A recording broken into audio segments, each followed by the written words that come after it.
In his first interaction with lawyer, accused Sanjay Roy has said that trainee doctor was already covered in blood when he entered the seminar hall. He has told his lawyer that he's innocent and he's being framed. He has also pleaded guilty in front of his lawyer.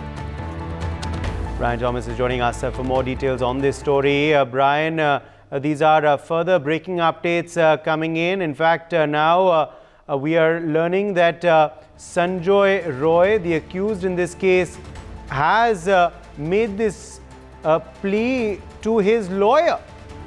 What are the details you can share with us?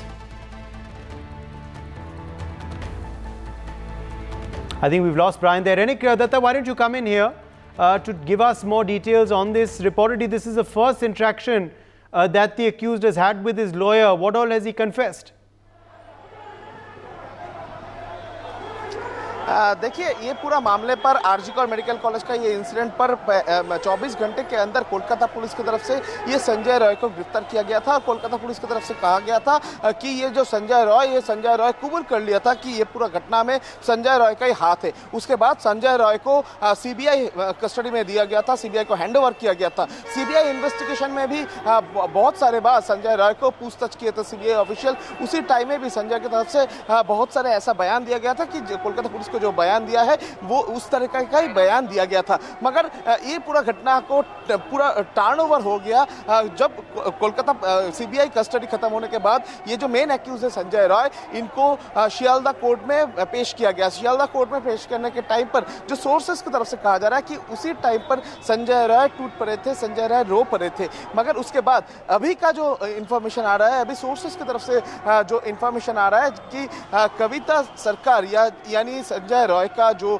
Advocate कविता सरकार, ये कविता सरकार के साथ जब ये संजय रॉय, उनका जो client Sanjay Roy, उनका जब बातचीत हुआ था उसी टाइम पर वो उनका जो एडवोकेट संजय रॉय का जो एडवोकेट उनके पास वो कबूल किया है कि ये पूरा घटना के साथ उनका कोई संपर्क नहीं है।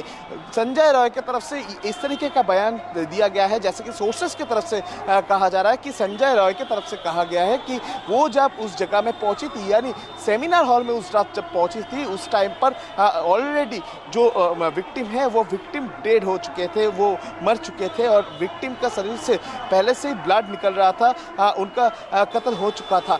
इस तरीके का बयान संजय रॉय की तरफ से उनका एडवोकेट को दिया गया है, ऐसा सोर्सेस की तरफ से इंफॉर्मेशन आ रहा है। मगर दूसरी तरफ संजय की तरफ से ये भी कहा जा रहा है कि वो देखने के बाद वो डर गया था, डरने की वजह से वो कोलकाता पुलिस को कोई इन्फॉर्म नहीं किया। मगर इसी जगह से सवाल आता है कि संजय रॉय अभी जो बयान जो सोर्सेस की तरफ से जो इंफॉर्मेशन आ रहा है कि संजय रॉय अगर इस तरीके का बयान दे तो सीबीआई इन्वेस्टिगेशन में भी सामने आया है कि संजय रॉय 4:03 पर ऊपर गए थे, 4:37 पर नीचे आए थे। तो ये 34 मिनट संजय रॉय ऊपर क्या कर रहा था? संजय रॉय अगर ऊपर था तो इस बयान से और एक सवाल आता है कि 4:37 पर आरजी कौर मेडिकल कॉलेज से जब बाहर चला गया, उसके बाद संजय की तरफ से किसी को बयान क्यों नहीं दिया गया? उसको अरेस्ट करने के बाद भी क्यों उन्होंने? मगर ये काफी बड़ा ट्विस्ट है। For more such videos, subscribe to the NewsX YouTube channel, hit the bell icon.